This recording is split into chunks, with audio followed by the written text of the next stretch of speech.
Good morning, class! It's me again, your science teacher, Teacher Larissa. So before we start our discussion, I'd like to ask you, how are you today? Oh, the same. I'm feeling good because I'm glad to see you again. And so, before we start, I'd like you to bow your head and close your eyes. Let us all pray. Lord, before I go into this class, I still myself before you. For you are filled with beauty and light and care deeply about me. Help me to listen before speaking. Help me to fully understand these people before making my case. Help me to value and appreciate the ones I am about to meet before thinking of my own concerns and anxieties. May your light enfold me. May your spirit guide me. May your grace abound in me. This is my prayer. Amen. Alright, class, before anything else, I'd like you to be in your comfortable place so that you can listen attentively. And on checking your attendance, you will just click the link that I will be sending later on after this class. Okay, let's have a recall from our previous lesson. We have tackled about the basic unit of life, which is the cell, and also its function. So with that, based on your learning from our previous lesson, can you tell me how the cell functions? Correct! The cell provides the body's structure. It takes nutrients from food, converts those nutrients into energy, and it carries out specialized functions. And also, the cell contains the body's hereditary material and can make copies of themselves. So regarding with that, what do you think are the stages of the cell's life cycle? Very good. And for today's discussion, we will discuss or we will deepen your understanding of the cell life cycle. Before we go to our next lesson, we will first play a simple game called Who Am I? In this game, the class will be given a set of images that forms a word or a phrase. Alright? So in the set presentation, I will be showing images and each group has one chance to name the pictures correctly. The group who can answer correctly and in the fastest possible time will receive the highest point. So each group will be composed of 5 members only by counting 1 to 5 in a row. So the first group who raises their flaglet first will have only one chance to answer. But if the answer is incorrect, the other groups may steal the chance and say the correct answer. Do you understand, class? So for the flaglets, I will be giving you different colors of these. And also you will write your group name on the screen for me to identify you easier. So, are you ready, students? Okay. Let's have the picture 1. And how about picture 2? Okay, now I'll be showing you picture 3. This is picture 4. And this is picture 5. Now let's have picture 6. Alright, this is picture 7. Okay, this is picture 8. Now we have picture 9. And last but not the least, picture 10.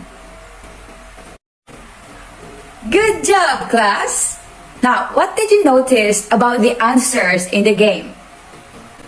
Very good! All the mentioned answers are parts of the cell life cycle. So what do you think will be the discussion for today? Very good. In today's discussion, we will tackle the cell cycle. In relation to the topic, we will also discuss the process of mitotic and meiotic cell division.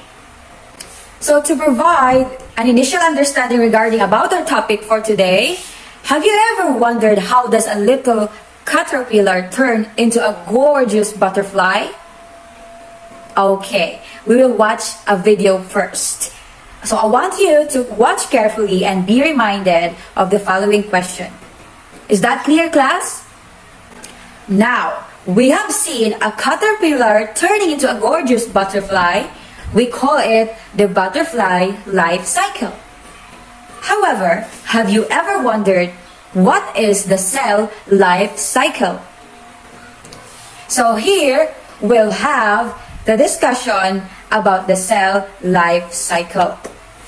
So we'll have the representation of the cell life cycle of two organisms. One picture depicts the life cycle of a butterfly, while the other is the development stages of a human. If you ever wondered how does this little caterpillar turn into a gorgeous butterfly, or even how does such a small baby turn into an adult? Alright, class, butterflies go through some spectacular life cycle transformation. By this, from a lowly worm into a glorious creature that floats on the breeze. On a similar lines, humans also follow a developmental pattern. They go through series of developmental stages from the time of birth to the time they mature into an adult. So in these transformations are made possible all thanks to the process of cell cycle and cell division. We all know that the cellular organism begins life at a form of a one single cell. So how does a single cell transform into a larger organism? So to comprehend this, let us understand the concept of a cell cycle and a cell division. Cell cycle is a series of steps that follows cell growth, duplication of genetic material or DNA, cell division that splits into 2 or 4 new cells. So in other words, a cell passes through various steps in order to grow, copy its DNA, and finally split into either 2 or 4 new cells. This is cell cycle. Now, what exactly is cell division? As the name suggests, cell division is the process in which a single parent cell divides into either 2 identical cells or 4 cells, each with half number of the number of chromosomes. So, can we say that the process of cell division is part of the cell cycle? That's right. Now, that's how it is. Now tell me one thing. Do all the cells divide in the same way? Just think about it. Right, every cell in our body has a different tendency to grow and divide. To be precise, some cell divides throughout a lifetime, while others do not divide once formed. For example, our skin cells have a high turnover rate due to constant wear and tear and divide frequently. On the other hand, our nerve cells do not divide once formed. Now getting back to the cell cycle, as the name suggests, the process occurs in phases and stages. The series that repeat in a cyclic manner. But for our convenience, we majorly divide a cycle or divide a cell cycle into 2 phases. The first phase is called the interphase and the second phase is called the M phase, which represents either mitotic or meiotic phase. Now let's have a quick look at these phases. The interphase prepares the cell for cell division. Hence, it is called the preparatory phase. In this phase, the cell grows and makes a copy of its genetic material, the DNA to be precise. On the other hand, the M phase is dividing phase of the cell cycle.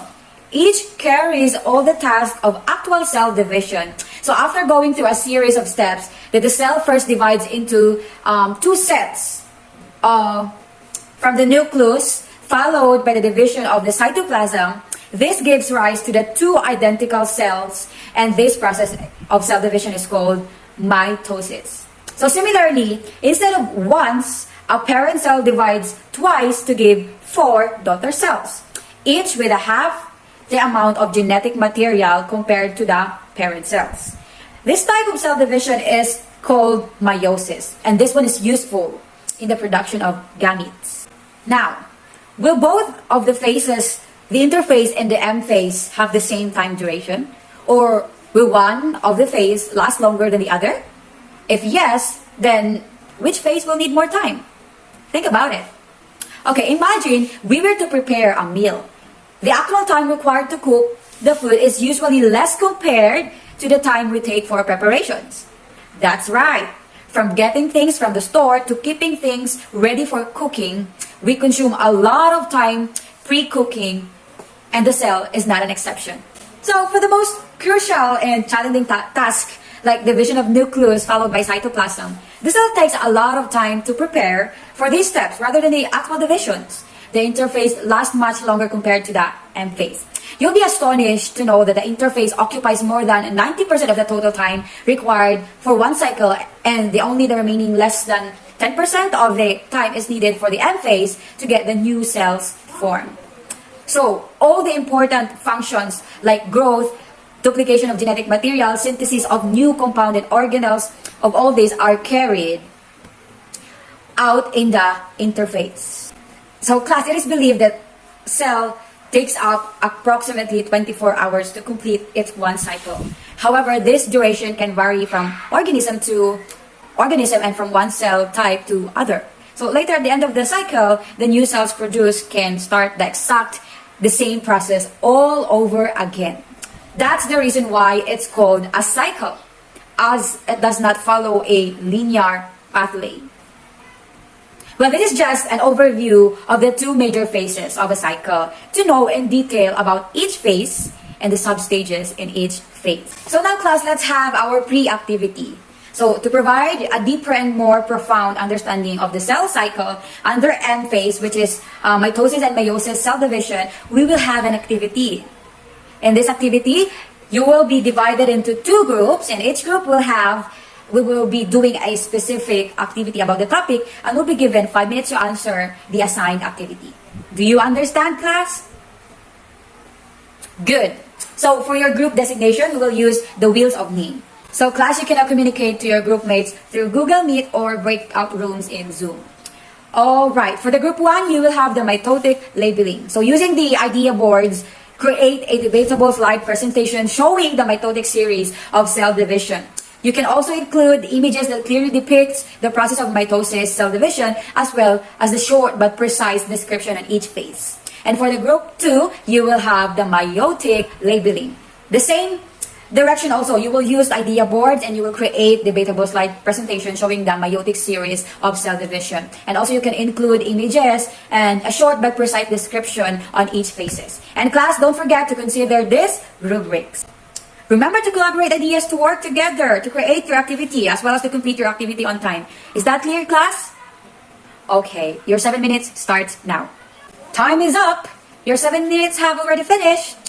Finalize your work and kindly prepare to share your screen. So for the presentation, each group will choose one representative to discuss and present their group on a class for a maximum time of 3 minutes. So let us start with group 1 followed by group 2, okay? Excellent job, class! You really learned from our discussion regarding the understanding about cell cycle and the role of cell division in the cell cycle. With that, give yourselves a round of applause. In today's discussion, we learned that the cells divide to give rise to new cells, and it's through cell division that the mechanism of the genetic transmission can be explained. So there are two types of cell division, namely mitosis and meiosis. So class, where do you expect genetic differences between cells to arise? From mitosis or from meiosis? And why? The differences in the outcomes of meiosis and mitosis occur because of differences in the behavior of the chromosomes during each process. So most of these differences in the processes occurs in meiosis 1, which is very different nuclear division than mitosis. So all of these events occur only in meiosis 1 and never in mitosis. Alright class, we learned that the process of cell division is part of a cell cycle. So each or every cell in our body has a different tendency to grow and divide. The M phase represents either the mitotic or meiotic phase, and after going through a series of steps, the cell first divides the nucleus into two sets, followed by the division of the cytoplasm. So this gives rise to the two identical cells, and this process is called mitosis. Similarly, instead of once, a parent cell divides twice to give 4 daughter cells compared to the parent cells. But this type of cell division is called meiosis, and this one is very useful in the production of gametes. Now, what do you think is the use of meiosis and mitosis in your daily life? Meiosis is necessary to everyday life because without the process of meiosis, there will be no sexual reproduction. Meiosis is also a key to produce the rate of evolution via natural selection. Both of these cycles are very important and necessary to everyday life and in human survival. Both mitosis and meiosis have similar processes with some minor differences. Okay, class, for the evaluation regarding our topic, I will be giving you a Google form link that I will be sending right after this, and you will have 5 minutes to answer. Is that clear? So for your assignment, before we end this class, in a bound paper, draw each mitosis and meiosis with the emphasis on the structure and the appearance of genetic material. Just see the attachment on the Google Classroom. Okay? Okay, class, so before we end our discussion, we have learned that each cellular organism begins life in a form of a single cell, and we have comprehended the concept of a cell cycle and cell division. So I hope you learned a lot from our topic about the introduction of cell cycle and cell division. And if you have questions, you may chat me or you may message on our Google Classroom or in any platform to message me if you have any question. So that will be all for today, class. Thank you for joining again in our class, and I hope you learned a lot. Okay, class dismissed.